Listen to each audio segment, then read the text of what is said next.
I'm Wendy, and this is Encore Living. My channel is for women like you and I who are in our second half of life. It is based on my book, or a continuation of my book that I published this year called A Life Postponed. And it is about finding your purpose and joy in midlife and beyond. We discuss things like retirement, finding extra money to live on, finding our passions or exploring our passions and putting them into motion after spending most of our time looking after other people. It's now our time to do things for ourselves. So today's subject is going to be ideas on keeping busy. And the first thing I wanted to talk about was self-improvement courses that you can take. When I started writing, I started taking courses with an organization here where I live called the Alexander Writing Society. And it helped me to write my book, get it going, starting with a memoir and then working through the rest of the book, which I really enjoyed doing.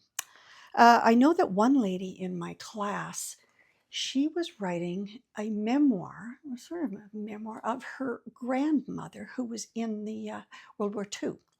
And her grandmother had kept notes she had written about what she was up to during those years. And her granddaughter decided she wanted to write her story and share. She didn't want to publish it. It was to be written for the rest of the family. And so she took all those notes and made it into a beautiful story, sort of fiction, nonfiction. And that is something you can do. You don't have to publish a book, but you can write a book and take courses to make it even better so that you can at least have it bound and sent to the rest of your family. So that was an idea. I thought it was really a great idea, actually. Another thing you can do for a self-improvement course is maybe learn another language. I've always wanted to learn Spanish, but so far I haven't had the time, but I'll get to it. Anyway, what you could do is maybe form a group of friends and make it a private little group and use Babbel or Duolingo and learn it together. Or I looked online and I found that a seniors resource center near me offers courses on it. So, and very inexpensive, so you could try that. So those are just examples of the sort of thing you can do for self-improvement. Another subject would be general interest courses. Now, you can do all sorts of great things here and just use your imagination. Like if you've seen that movie, The Thursday Murder Club, and that was by Richard Osman. And I actually read the books. And I think the books are a little bit, well, they are better than the movie, but they also introduced you as to why this group of seniors decided to create a special interest group of solving murders. And what they did was they took cold cases and every Thursday they would meet and try to solve the murder, solve the investigation. And that was the original premise of the books. So if you wanted to do that, you could do that. You don't have to make it a murder club. You could make it an antiquing club, you could make it a virtual destination. So on Facebook and on Google, well, maybe it's just on Google. I'm not sure, but I've been to these places to find it. They do virtual destination walking or museum tours, and they go all over the world. You could go to Egypt or Britain or wherever, Australia, and they do a tour with a professional guide to take you. It is in real time. So you can do that, get a group of ladies together and go take a tour of the Louvre, or go and see the brand new Grand Egyptian Museum in Cairo. So that could be something that's very fun to do. I just joined a group called CALL. It is the Calgary Association of Lifelong Learners. And they have 900 members at the moment. A very, very inexpensive fee to join. And it's a 1-year fee. They have dozens and dozens of things going on at the same time. I joined 4 different groups. One of them was lawn bowling for next year, starting in the spring, because I have nobody to do that with. My husband's not really interested. So they had that, and I signed up for it. So next May, I'm going to start doing that. Another thing I signed up for was uh, uh, going touring art studios, art galleries, and that's probably they do that once a month. So that'll be fun. I also signed up for Learn How to Meditate, and that's once a week. So even though I'm busy, these things are not every day. They're once a month, once a week, or whenever they plan something. And so it's not, it will fit into your day, even if you have a part-time job, you could do that. So I thought that was very interesting. I also used to belong to the FLC, which is uh, a leisure center in Calgary, and they had tons and tons of groups you could sign up for, and it was very inexpensive as well. And I joined up for that for yoga, and there was also golf and knitting and things like that. So yeah, find groups like that. And when I was at the last meeting of call, they were telling me about that there were organizations all over the world similar to them. I don't have their names, but you could certainly look it up. And it's lifelong learning, and they have all sorts of interesting courses. So check out your area and see if there's something there you'd like to do. Let's see, what else?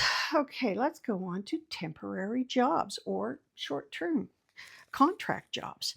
If you need a little extra money, work for elections. When they're going to have an election, they need people to help them out, and they pay very well, I'm told. So get in on that. See, make some money. It's only temporary. And yeah, it's really worth it to do that. Or you could just simply volunteer. Oh, no. Never mind that. I'll go on to something. I'll talk about that in a minute. House sitting, pet sitting. You do it as you want to do it. You could sit for somebody, their home while they're on vacation, right in the same city as you are, or you could go all over the world and house sit. Same with pet sitting. I won't go into that too much, because I think when you sit for animals, you really should be capable and experienced in that particular animal, needs for dogs and cats or whatever animal you're babysitting. And I've heard you can even babysit a horse. But yeah, so I would want to read up on that more, if you've got experience in that respect. But yeah, you could house sit, pet sit. What about a knickknack artisan for Etsy? Or if you don't want to do it online on Etsy, you could do it just at the local market for certain seasons, like the Christmas season. My daughter did that. She's a photographer, and she took some beautiful pictures around Calgary, and she made Christmas cards out of them. And we took them to the local market, and she sold out, because people love special things like that aren't too expensive. So yeah, that's something you could do. So that's short-term positions. What about volunteering? Okay, so you don't need the money, but you would like to do something that gives back. Okay, so how about volunteering with a local shelter or a private animal rescue?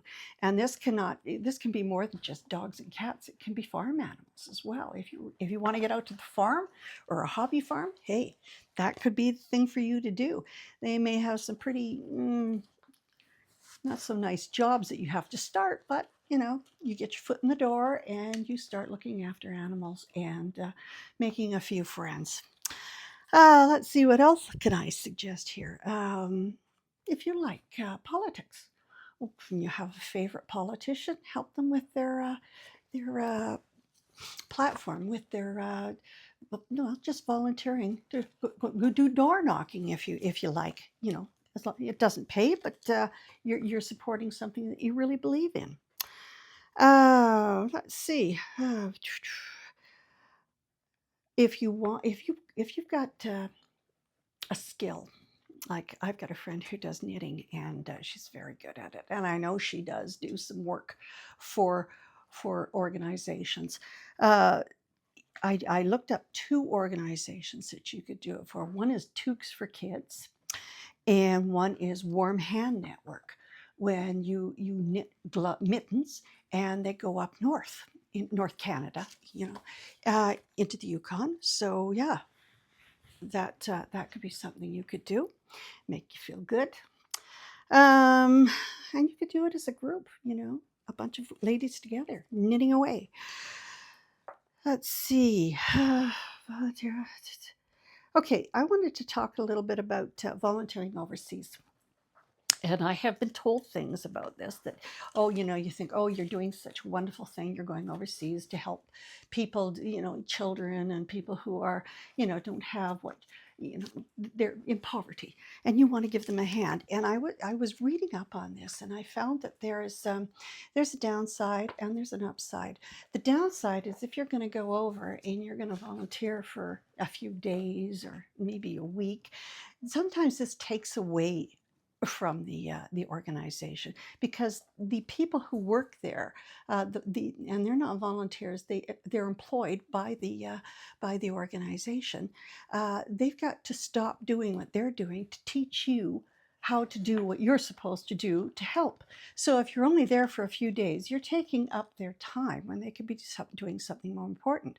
So it is suggested that if you're going to do volunteering overseas, go for a long time. And I don't mean, for a year. I mean, maybe 2 weeks or a month. But just do it so that you're actually making a difference and you're not taking away from the time who actually, the people who are working there on a daily basis to help improve the lives of those overseas. So you should think about that. But it certainly is, it would certainly be something worthy. The other thing I wanted to talk to you about was, in my book, I have the name and of a lady who wrote an article on volunteering abroad for women over 50. I read the article, and that's where I got the information from. She was very well informed because she's done it. And she talks about the preparation you need to do to go on these sorts of trips. She suggests reliable, reputable organizations, short term, long term, that are offering, that want you to come and help. And yeah, so you have to read my book to find out her name, or you can, just look in my book and you'll find it. She is really experienced, and I would recommend reading her article. Okay, so that's all I have today on ideas for keeping busy. What would you suggest? What are you up to? What kind of things are you doing? Are you working part-time? Do you need to support yourself, or are you doing it so you can have some extra money so you can go on a vacation? Or are you just volunteering, or do you have groups that you belong to that you could suggest? There are so many things to do. And, if you don't like one, well, you check out another one. Don't give up. There's something out there for everybody. Anyway, that's all I've got for today. So I'm Wendy. This is my book. Please pick it up. A Life Postponed. And yeah, so have a good day. And if you like this content, then please subscribe and follow me. Thank you very much. Bye.